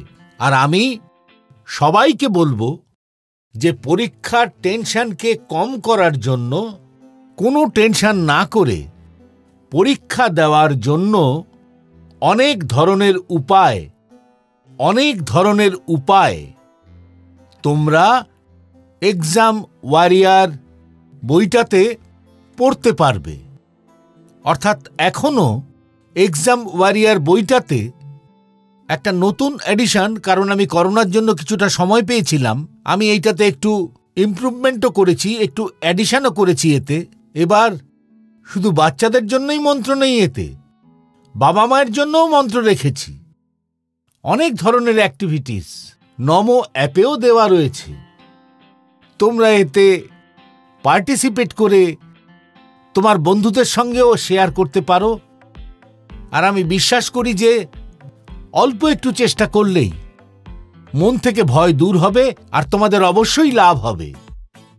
আর একটা কথা হলো, আমি চাই যে যখনই তোমাদের লাভ হবে আমাকে সেটা লিখে পাঠাবে। এক্সাম ওয়ারিয়ার পরে আমাকে চিঠি লেখো, লিখবে তো? বাহ, অসাধারণ। থ্যাংক ইউ স্যার, ধন্যবাদ। নমস্কার। আমার নাম ভারবি ভোপাট। আমি গুজরাট আহমেদাবাদের গ্লোবাল মিশন ইন্টারন্যাশনাল স্কুল সংস্কার ধামের ক্লাস 11-এর কমার্সের ছাত্রী। শ্রীমান, এই করোনাকালে ব্যবসাতে, বিনিয়োগে সরকারেরও নিশ্চয়ই অনেক সমস্যা হয়েছে, কিন্তু আপনি কি কখনো এটা ভেবেছেন বিদ্যার্থীরা কি সমস্যায় পড়েছিল? স্যার, এই সংকটকে আমি আমার জীবনে কি হিসাবে মনে রাখব? যেন এমন মনে হয় সব ছাত্রছাত্রীর 1 বছর ব্যর্থ হয়ে গেছে। আমার জায়গায় যদি আপনি থাকতেন তাহলে কি করতেন? আপনার মার্গদর্শন আমাদেরকে দিশা দেখাবে। ধন্যবাদ। ধারবি, তোমার ছোট ভাই আছে? বড় দাদা বা ছোট ভাই কেউ আছে তোমার? আছে। হ্যাঁ, ছোট বোন আছে স্যার। ছোট বোন আছে? আচ্ছা, ছোট বোনকে কি এইভাবেই বকো যেভাবে আমায় তুমি বকলে? না স্যার। হ্যাঁ, চোখগুলো এরকম বড় বড় করে বলছিলে তুমি। আচ্ছা, সবরমতী আশ্রমে এর আগে এসেছিলে না এই প্রথমবার এলে? স্যার, ফার্স্ট টাইম এসেছি আজকে। এই প্রথম এসেছো? তুমি কত বছর ধরে আহমেদাবাদে আছো? 6 ইয়ার স্যার। আচ্ছা, তাহলে 6 বছর ধরে এখানে থাকছো। আর তোমার কখনোই ইচ্ছে করেনি যে ভারতের স্বাধীনতা সংগ্রামের এইরকম গুরুত্বপূর্ণ স্থান, সেখানে আমার যাওয়া উচিত? আজ নিশ্চয়ই সকালবেলা এসেছো। হ্যাঁ স্যার, একদম। তাহলে আজ সব ঘুরে দেখেছো? ঘুরে দেখেছো তুমি? হ্যাঁ স্যার, দেখেছি। দেখে কেমন লাগলো তোমার? হ্যাঁ স্যার, খুবই ভালো লেগেছে এসে। শোনো, তুমি ফিরে গিয়ে তোমার সংস্কার ধামের বন্ধুদের বলো যে এই সবরমতী আশ্রমে যাওয়া উচিত, আর তোমার পরিবার আর বন্ধুদেরকেও বলো যে এই সবরমতী আশ্রমে যাওয়া উচিত, আর সেখানকার শান্ত পরিবেশকে অনুভব করা উচিত। কিছুক্ষণ চুপচাপ বসে থাকা উচিত। বলবে তো? হ্যাঁ স্যার। আচ্ছা, চলো তোমার প্রশ্নের উত্তর দেওয়া যাক। আমি তো তোমায় ধারবিকে উপদেশ দিতেই শুরু করেছিলাম। দেখো, তোমার কথাটা একদম সত্যি। এবার যদি প্রশ্নটা করোনা নিয়ে হয়, আমি তো এটাকে এই রূপে দেখি যে ভুলটা তুমি করনি, তার মাসুল তোমাকেই দিতে হবে। এটা তোমার জন্যে জীবনের একটা শিক্ষা যে অনেকবার জীবনে অনেক কিছু হঠাৎ করে ঘটে যায়, অকল্পনীয়ভাবে হয়, আর এই ঘটনাগুলোর ওপর তোমার কোনো নিয়ন্ত্রণ থাকে না। করোনার ক্ষেত্রেও আমরা বলতে পারি যে বাচ্চাদের, যুবাদের যে লোকসান হয়েছে তার পরিমাণ অনেক। ছোটবেলায় এই 1 বছরের যে ক্ষতি, এটা অনেকটা উঁচু বিল্ডিংয়ের দুর্বল ভিতের মতো। এই ক্ষতিকে পূরণ করা সহজ কাজ নয়। স্কুলেজ, তার মানে হাসাহাসি, খেলাধুলো করা, মাটির মধ্যে খেলা করা, মাটি ছুঁড়ে দেওয়া, শীত, গ্রীষ্ম, বর্ষা, প্রতিটা জিনিসে আনন্দ, বন্ধুদের সঙ্গে, ক্লাসরুমে টিচারদের সঙ্গে গল্প করা, আড্ডা দেওয়া, বাড়িতে ঘটা ছোট্ট ঘটনা, আরে 4 বন্ধুকে গল্প করে শোনানো, তাদের সঙ্গে থাকা, এই সব জীবনের বিকাশ যাত্রার জন্য খুবই প্রয়োজনীয়।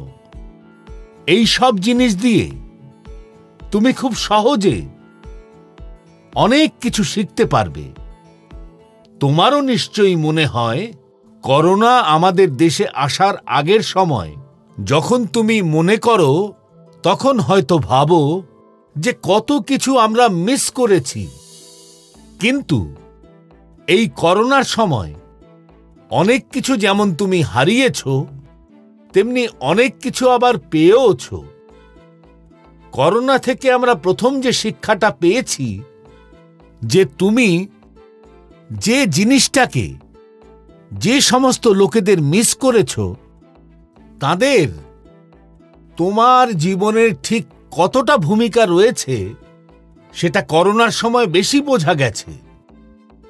তুমি এই ব্যাপারটা বুঝতে পেরেছ যে যে কাউকেই ফর গ্র্যান্টেড নেওয়া উচিত নয়।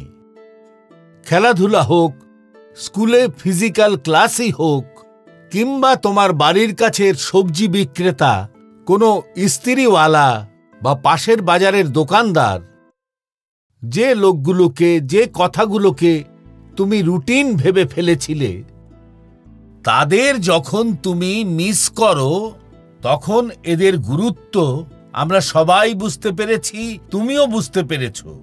সেই জন্য এই দিশাতে তোমাকে সবসময় নিজের চোখ কান খোলা রাখতে হবে আর লাইফ লং এই লেসনটা মনে রাখতে হবে। করোনার পরেও এই বিষয়গুলো উপেক্ষা করা চলবে না। একই সঙ্গে তোমাকে এটাও মনে রাখতে হবে যে জীবন সত্যিকার অর্থে যদি বাঁচতে হয় তাহলে কত কম জিনিসের দরকার। দ্বিতীয়, এই 1 বছরে তুমি হয়তো কোনো না কোনোভাবে জানা অজানায়, তুমি হয়তো নিজের ভেতরে উকি দেওয়ায় নিজেকে বোঝার একটা সুযোগ পেয়েছ। করোনার সময়ে আরও একটা বিষয় যেটা ভালো হয়েছে তা হলো আমরা আমাদের পরিবারে একে অপরকে অনেক বেশি ভালো বুঝতে শিখেছি। করোনার সোশ্যাল ডিস্টেন্সিং মেনে চলতে বাধ্য করেছে, কিন্তু পরিবারের মধ্যে ইমোশনাল বন্ডিংকেও এটা মজবুত করে দিয়েছে। করোনা আমাদের এটাও দেখিয়েছে যে একটা সংযুক্ত পরিবারের শক্তি কি হতে পারে। বাড়ির বাচ্চাদের জীবন নির্মাণে তাদের কতটা রোল রয়েছে। আমি চাইব সোশ্যাল সায়েন্সের লোকেরা, আমাদের ইউনিভার্সিটিজ এটা নিয়ে রিসার্চ করুক, করোনার সময়ে ফ্যামিলি লাইফ নিয়ে স্টাডি করুক, কিভাবে এই সংকটের সঙ্গে মোকাবেলা করবার জন্য সংযুক্ত পরিবার আমাদের শক্তি জুগিয়েছে। এই ব্যাপারটা দেখা হোক। করোনা আসার পরে এই আয়ুর্বেদিক কাঢ়া, পুষ্টিযুক্ত খাবার, পরিষ্কার পরিচ্ছন্নতা, ইমিউনিটি, এই রকম অনেক গুরুত্বপূর্ণ বিষয়ের ওপর আমরা সবাই নজর দিয়েছি। এই সব কিছুর জন্যে মানুষ যা যা করেছে সেগুলো যদি আগে থেকে অভ্যাস করত তাহলে হয়তো সমস্যা এর থেকেও কম হতো। কিন্তু ভালো হয়েছে এই পরিবর্তন লোকেরা নিজেদের জীবনে সামিল করেছে। আর সেই জন্যে আমি এটাই বলবো যে এটা খুব বড় ব্যাপার যে পরিবারের বাচ্চারা এই রকম গুরুগম্ভীর বিষয় নিয়ে ভাবছে। আপনারা বাড়িতেও। ধন্যবাদ বাবু, ধন্যবাদ। নমস্কার। মাননীয় প্রধানমন্ত্রীর প্রতি অসমের সকল বাসিন্দাদের তরফ থেকে আমি অভিনন্দন জানাই। মাননীয় প্রধানমন্ত্রী মহাশয়, আমি ক্রিস্টি সাইকিয়া, কেন্দ্রীয় বিদ্যালয় আইআইটি গুয়াহাটির 10ম শ্রেণীর ছাত্রী আমি। আর সমস্ত আসামবাসীর পক্ষ থেকে আপনাকে প্রণাম জানাই। স্যার, এই প্রজন্মের একজন মেয়ে হিসেবে আমরা আমাদের প্যারেন্টস আর নিজেদের মধ্যেকার জেনারেশন গ্যাপ সবসময় কম করতে চাই। তো প্রাইম মিনিস্টার স্যার, আমরা এটা কিভাবে করতে পারি? দয়া করে আমাদের পথ দেখান। কি নাম বললে তুমি তোমার? স্যার, ক্রিস্টি সাইকিয়া। দেখো, তোমার প্রশ্নটা তো খুবই ভালো। একজন স্টুডেন্ট হিসেবে তুমি যে প্রশ্নটা করেছো তার জন্য আমি মন থেকে তোমার প্রশংসা করছি। এর থেকে বোঝা যাচ্ছে যে তুমি এই ব্যাপারটা নিয়ে কতটা সংবেদনশীল। তুমি না তো শুধু এই বিষয়টা বোঝার চেষ্টা করছো, এমনকি দুটো জেনারেশনের মাঝে জেনারেশন গ্যাপ যাতে কম হয় তার জন্যেও চেষ্টা করছো। কিন্তু আমার প্যারেন্টসদের সঙ্গে এই বিষয়ে কথা বলতে হবে। একটা কথা যেটা প্যারেন্টসদের ঠিক করতে হবে, তারা কি নিজেদের বৃদ্ধ হতে দেখতে চান নাকি নিজেদের বয়স কমাতে চান? তুমিও মা তোমার মা বাবাকে এই প্রশ্নটা অবশ্যই করো। যদি বাবা মা বার্ধক্যের দিকে এগিয়ে যেতে চান তাহলে অবশ্যই নিজের সন্তানদের সঙ্গে ডিস্টেন্স বাড়াক, গ্যাপ বাড়াক। কিন্তু যদি আপনি নবজীবনের দিকে এগিয়ে যেতে চান, নিজের বয়সকে কমাতে চান, যুবা বয়স ধরে রাখতে চান, আপনি নিজের সন্তানদের সঙ্গে গ্যাপ কম করুন, ক্লোজনেস বাড়ান। এতে আপনার লাভ হবে। আপনি মনে করুন, যখন আপনার সন্তান 1 বছর বয়সে ছিল তখন আপনি তার সঙ্গে কিভাবে কথা বলতেন? তখন আপনি ওকে হাসানোর জন্য কি কি ধরনের আওয়াজ করতেন? আপনি নিজের মুখে বিভিন্ন ধরনের এক্সপ্রেশন বানিয়ে কিভাবে তার সঙ্গে কথা বলতেন? এরকম করার সময় আপনি কি কখনো ভেবেছিলেন যে লোকে দেখলে কি বলবে আমাকে? কখনো ভেবে দেখেছেন লোকেরা যখন আপনাকে এসব করতে দেখবে তখন বলবে যে কি ধরনের এক্সপ্রেশন দিচ্ছে, কিরকম আওয়াজ করছে? আপনি কি কখনো সেই সময় এটা ভেবে দেখেছেন যে আপনার বাচ্চার মনের মধ্যে ঠিক কি চলছে? আপনি সেই সময় আনন্দ পেয়েছেন, সেই জন্য আপনি তখন কাউকে পরোয়া করেননি। মানে আপনি সবকিছু বাদ দিয়ে নিজে একটা বাচ্চা হয়ে গিয়েছিলেন। বাচ্চার সঙ্গে খেলার জন্য আপনি নিজেই খেলনা হয়ে গেলেন, আর বাচ্চার খেলনা নিয়েও ততই আনন্দে খেললেন।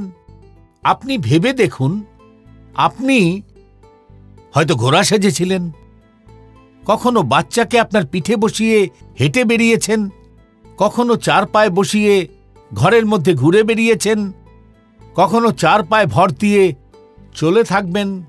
বাচ্চা কান্নাকাটি করলে তাহলে ওকে চুপ করানোর জন্য আপনিও হয়তো মিথ্যে মিথ্যে কেঁদেছেন। তখন হয়তো আপনার ওপর কোনো প্রভাব পড়তো না যে কেউ দেখলে আমাকে কি বলবে, বাড়ির অন্য কেউ দেখলে কি বলবে, সমাজ আমাকে কি বলবে, আমার বন্ধুরা কি বলবে, কিচ্ছু ভাবেননি। কি ভেবেছিলেন কখনো? আপনি সেটার আনন্দ উপভোগ করতেন। এমনটা বাচ্চার 5-6 বছর বয়স হওয়া পর্যন্ত চলতে থাকে। যেই মাত্র বাচ্চা একটু বড় হয়ে যায়, একটা লেভেলে গিয়ে মেন্টালিটি এমন তৈরি হয় যে মা বাবা বাচ্চাকে ডমিনেট করতে চান, বাচ্চাকে সব জিনিস শেখাতে চান। যারা বন্ধু ছিল তারা বন্ধু হওয়ার বদলে বরং বাচ্চার ইন্সট্রাক্টর হয়ে যান, আবার কখনো কখনো ইন্সপেক্টরও হয়ে যান। বন্ধুরা, বাচ্চা যখন বাইরের জগতে নিজের পা রাখে তখন অনেক জিনিস অবজার্ভ করে। বাড়িতে যা দেখেছিল তার থেকে অনেক বেশি, আলাদা, নতুন সে দেখতে পায়। সেই সময় আপনার এটা সচেতন দায়িত্ব হলো যে ওই নতুন পরিবেশের সঙ্গে আপনার বাচ্চা আরো ভালোভাবে মানিয়ে নিক। আর তার জন্যে সবথেকে ভালো উপায় হলো ওর মনটাকে বোঝা, ওর মনের সঙ্গে নিজেকে যুক্ত করা, আর ওর সমস্ত কথার সঙ্গে আপনি ইমোশনালি অ্যাটাচ হয়ে শুনুন। এমন না যে আপনি ফোন করলেন আর ও ওদিক থেকে বলছে, একদম না, এসব করবেন না। আপনার যেটা পছন্দ নয়, যদি সেই কাজটা আপনার বাচ্চা করে আসে, ওকে বকবেন না, বাধা দেবেন না, শুধু শুনতে থাকুন। আর এই শোনার সময় আপনি ওকে বুঝিয়ে দিন যে আপনি ওকে কতটা ভালোবাসেন। হ্যাঁ, যে জিনিসটা ঠিক নয় সেটা মনে রেজিস্টার করে রাখুন। আর এটা গ্রোয়িং এজের বাচ্চাদের জন্য অবশ্যই করা প্রয়োজনীয়। আপনি যতটা পারবেন ওর কথা শুনুন, ওর কথা বোঝার চেষ্টা করুন। আপনি ইন্সট্রাক্টর সেজে সকাল থেকে সন্ধে পর্যন্ত ও কি করবে সেটা বলবেন না। বারবার জিজ্ঞাসা করবেন না যে আমি এইটা বলেছিলাম, তুমি কি করেছ। ব্যাস, নিজের চোখ খুলে রাখুন, কান খুলে রাখুন, আর ওর দিকে নজর দিন। ওকে শোধরানোর জন্য যে কথাগুলো আপনি রেজিস্টার করেছেন, যেগুলো আপনার ঠিক মনে হয়নি, সেগুলোকে ঠিক করবার জন্য অনেক ভাবনা চিন্তা করে একটা এনভায়রনমেন্ট তৈরি করুন, যাতে ও নিজেই বুঝতে পারে যে ও কোথায় ভুলটা করছে। যখন বাবা মা বাচ্চার সঙ্গে তার বয়সী হয়েই মেলামেশা করে তখন কোনো ইস্যু হয় না। যেমন ধরুন, বাচ্চা যদি কোনো নতুন গান শোনে বা নতুন মিউজিক শুনে সে আনন্দ লাভ করে, তাহলে আপনিও ওই একই আনন্দের ভাগিদার হওয়ার চেষ্টা করুন। আপনি ওকে বলবেন না, 30 বছর আগে আমাদের সময় তো এই গান চলতো না, আমি ওই গানই শুনবো, এ গান শুনবো না। ও যে গানটা শুনছে আপনি সেই গানটা শুনুন, তাতে আনন্দ ভাগ করুন। আপনি এটা বোঝার চেষ্টা করুন যে এই গানটার মধ্যে এমন কি জিনিস রয়েছে যেটা আপনার বাচ্চা খুব পছন্দ করছে। কিন্তু বাস্তবে কি হয়, ঠিক সেই সময় কিছু কিছু মা বাবারা এইটা বলতে শুরু করে দেন যে এইসব কি আজে বাজে গান শুনছিস, ভালো ভালো গান তো আমাদের সময় তৈরি হতো, এখন যেসব গান হচ্ছে তার মধ্যে কোনো গানই নেই।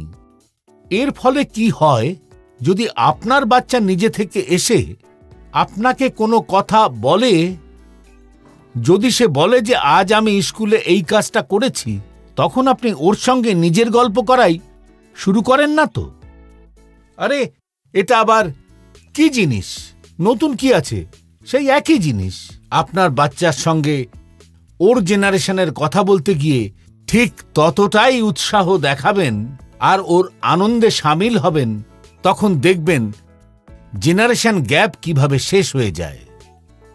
আর হয়তো যে কথাটা আপনি বলতে চাইছেন সেই কথাটা ও হয়তো বুঝতে পারবে। আর সেই জন্য এই জেনারেশন গ্যাপকে কম করার জন্য বাচ্চা এবং বড়দের একে অপরকে বুঝতে হবে, খোলা মনে কথা বলতে হবে, খোলাখুলি কথা বলতে হবে, বুঝতে হবে, শুনতে হবে, আর তারপর নিজেকে বদলানোর জন্য রেডি থাকতে হবে। যাই হোক, অসম থেকে এত ভালো একটা প্রশ্ন আমি পেয়েছি, তার উত্তর অনেকটা বড়ই হয়ে গেছে, কিন্তু আমার খুব ভালো লেগেছে। অনেক অনেক ধন্যবাদ। ধন্যবাদ স্যার। নমস্কার স্যার। নমস্কার। আমি শ্রেয়ান রয়, 10ম শ্রেণীতে পড়ি। আমি কলকাতা ব্যারাকপুরের সেন্ট্রাল মডেল স্কুলের স্টুডেন্ট। স্যার, আমরা পরীক্ষার সময় এইটা ভেবে আমরা ভয় পাই যে পরীক্ষা হয়ে যাওয়ার পরে কি হবে। আমাদের পরীক্ষার রেজাল্ট যদি ভালো না হয় তাহলে কি হবে? যদি আমরা পরীক্ষায় অসফল হই তাহলে কি জীবনের ক্ষেত্রেও আমরা অসফল হয়ে যাব? আরে ভাই, এসব কেন ভাবছ? হ্যাঁ, যদি তুমি এক্সাম ওয়ারিয়ার বইটা পড়তে, তাহলে এই সমস্ত প্রশ্নের উত্তর তুমি অন্যদেরকে দিতে। কিন্তু তোমার প্রশ্নটাও খুবই গুরুত্বপূর্ণ, আর হয়তো এরকম প্রশ্ন বারবার ওঠে আর বারবার তার উত্তরও দিতে হয়। একবার বললে এ সমস্ত বিষয় শেষ হয়ে যায় না। আমি এই কথাটা একদম খোলা মনে সবাইকে বলতে চাই যে দুর্ভাগ্যজনকভাবে আমাদের শিক্ষাক্ষেত্রে, আমাদের পারিবারিক ক্ষেত্রে ভাবনা চিন্তার পরিসর এত ছোট হয়ে এসেছে, তুমি পরীক্ষা দিয়ে যে নাম্বার পেয়েছো সেটা কখনোই তোমার যোগ্যতার মাপকাঠি হতে পারে না। শুধু ভারতেই নয়, সারা পৃথিবী জুড়ে তুমি এমন অনেক সফল লোককে দেখতে পাবে, সারা পৃথিবী জুড়ে তুমি এমন অনেক সফল লোককে দেখতে পাবে, কিন্তু আজ তারা নিজেদের ফিল্ডে সর্বশ্রেষ্ঠ। এই পরীক্ষা তো শুধুমাত্র একটা ধাপ। এই পরীক্ষায় নম্বর কম পাওয়ার মানে এটা হওয়া উচিত নয় যে তোমার জীবনে বিশাল বড় ক্ষতি হয়ে গেল। হ্যাঁ, ভবিষ্যতে তোমাকে যে একটা জিনিস থেকে তোমার নিজেকে বাঁচিয়ে রাখতে হবে, তার ব্যাপারে আমি তোমাদের অবশ্যই বলবো। একটা নতুন ধরনের কুরীতি সমাজে ক্রমেই আসছে, তাকে আমরা ডেস্টিনেশন ফিভার বলতে পারি। তার মানে অন্যরা যদি কোনো একটা নির্দিষ্ট ডেস্টিনেশনে যাচ্ছে, তাহলে তাদের দেখে নিজের ডাইরেকশন ঠিক করা। অন্যরা যদি কোনো একটা নির্দিষ্ট লক্ষ্যের দিকে যাচ্ছে, তখন আপনার মনে হয় আপনিও সেখানে গিয়ে সফল হতে পারবেন। কেউ অসফল হলে তখন আপনি ভাবেন যে আমিও যদি সেখানে যাই তাহলে অসফল হব। আমাদের মনে হয় ওই স্টুডেন্টটা এই স্ট্রিমে গিয়ে, এই ডিপার্টমেন্টে গিয়ে এটা হয়েছে, সেই স্ট্রিমে ওর এত খ্যাতি হয়েছে, তাহলে আমরাও ওটাই করব, তবেই আমাদের জীবন সফল হবে। এই চিন্তাধারা একদম ঠিক নয়। এই চিন্তাধারার কারণে আমাদের প্রচুর স্টুডেন্ট এত চাপের মধ্যে রয়েছে। তোমরা যা পড়ো সেটা তোমাদের জীবনের সফলতা, আর সফলতার কৃতিত্ব শুধু মাত্রই একটা জিনিস হতে পারে না। তোমরা নিজের জীবনে যা করবে সেটা তোমাদের সফল বা অসফল হওয়ার ভিত করবে। তোমরা লোকেদের প্রেসারে কিংবা সোসাইটির প্রেসারে কিংবা মা বাবার প্রেসারে এই সবের থেকে বাইরে বেরো। নিজেকে পোটেনশিয়াল বোঝার জন্য আমাদের মাঠে নামতেই হয়। আমার মনে হচ্ছে তুমি তোমার প্রশ্নের উত্তর পেয়ে গেছো। বন্ধুরা, আমার খুব ভালো লেগেছে। তোমাদের সবার সঙ্গে ভার্চুয়ালি দেখা করার সুযোগ পেয়েছি। আমি তোমাদের প্রত্যেককে অসংখ্য ধন্যবাদ জানাই। সত্যি আমার খুব ভালো লেগেছে। তোমাদের সবার সঙ্গে কথা বলা আমার কাছে দারুণ উৎসাহের বিষয়, দারুণ আনন্দের বিষয়। আমার মনে হয় তোমাদের সবার নিশ্চয়ই কোনো না কোনো কথা কাজে আসবে। এটা প্রয়োজন নয় যে আমি যা যা কথা বলেছি সব মানতে হবে। ভাবো, তুমি নিজের মতো করে ভাবো। বন্ধুরা, আজ আমি তোমাদের একটা বড় এক্সামের জন্য তৈরি করতে চেয়েছি। এই বড় এক্সামটায় আমাদের প্রত্যেককে 100% নম্বর পেয়ে পাশ করতেই হবে। আর সেটা হলো আমাদের ভারতকে আত্মনির্ভর তৈরি করা। এটা হলো ভোকাল ফর লোকাল, সেই বীজ মন্ত্র। আমার একটা আবেদন, যখন তোমাদের বোর্ড এক্সাম শেষ হয়ে যাবে তখন বাড়ির সবার সাথে বসে একটা লিস্ট বানাবে। সকাল থেকে শুরু করে রাত পর্যন্ত তোমরা যে জিনিসগুলো ব্যবহার করছো তার মধ্যে কতগুলো জিনিস বিদেশের মাটিতে তৈরি হয়েছে আর কতগুলো জিনিসে ভারতের মাটির সুগন্ধ রয়েছে, আর কতগুলি জিনিস আমাদের কোনো দেশবাসী পরিশ্রম করে বানিয়েছেন। এছাড়াও তোমাদের এক্সামের পরে আমি তোমাদের একটা টাস্ক সবাইকে দিতে চাই। তোমরা সবাই জানো আমাদের দেশ স্বাধীনতার ৭৫ বছর পূর্ণ করতে চলেছে। তাই স্বাধীনতার অমৃত মহোৎসব চলছে। এই অমৃত মহোৎসবে আমাদের স্বাধীনতা সংগ্রামীদের ব্যাপারে তোমরা সবাই এই বিষয়টা জানো, স্বাধীনতা সংগ্রামের বিষয়ে জানো। সেই জন্যে দেশ একটা অভিযান শুরু করেছে। তোমাদের এই অভিযানে যুক্ত হতে হবে। তোমরা তোমাদের রাজ্যের স্বাধীনতা সংগ্রামের সঙ্গে যুক্ত ৭৫টা ঘটনা খুঁজে বের করো। এটা কোনো ব্যক্তি বিশেষের সঙ্গে জড়িত থাকতে পারে, কোনো স্বাধীনতা সংগ্রামীর সঙ্গে জড়িত হতে পারে।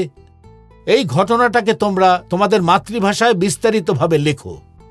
এছাড়াও হিন্দি, ইংরেজিতে যদি লিখতে পারো তাহলে খুবই ভালো।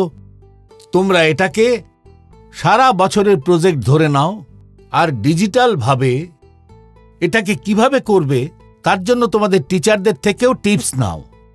তোমরা তোমাদের টিচারদের সঙ্গে কথা বলো, বাবা মায়ের সঙ্গে বলো, দাদু ঠাকুমার সঙ্গে বলো, তোমরা কি করতে পারো এ বিষয়ে আলোচনা করো। বন্ধুরা, গুরুদেব রবীন্দ্রনাথ ঠাকুর লিখেছেন, আমি স্বপ্নে দেখেছি যে জীবন আনন্দ। আমি জাগলাম আর দেখলাম যে জীবন হলো সেবা। আমি সেবা করলাম তো বুঝলাম যে সেবাতেই আনন্দ। তোমরা নিজেরাও দেখবে যখন আমাদের ইচ্ছা, আমাদের লক্ষ্য দেশ সেবার সঙ্গে যুক্ত হয়ে যায় তখন কোটি কোটি জীবনের সঙ্গে যুক্ত হয়ে যায়। সেই জন্য স্বপ্ন বড় দেখতে হবে আর দেশের জন্য ভাবতে হবে। আমার সম্পূর্ণ বিশ্বাস রয়েছে তোমরা এই এক্সাম খুব ভালো মার্কস নিয়ে পাশ করবে। তারপর জীবনে প্রচুর উন্নতি করবে। সেই জন্য ভালো করে পড়ো, খেলাধুলা করো, প্রচুর মজা করো। রেজাল্টের পরে আমাকে তোমাদের বার্তা অবশ্যই পাঠাবে। আমি অপেক্ষা করব। তোমাদের শুভেচ্ছা জানিয়ে আমার সকল যুব বন্ধুদের, ছোট ছোট বন্ধুদের আমি অসংখ্য ধন্যবাদ জানাই। অনেক অনেক শুভেচ্ছা।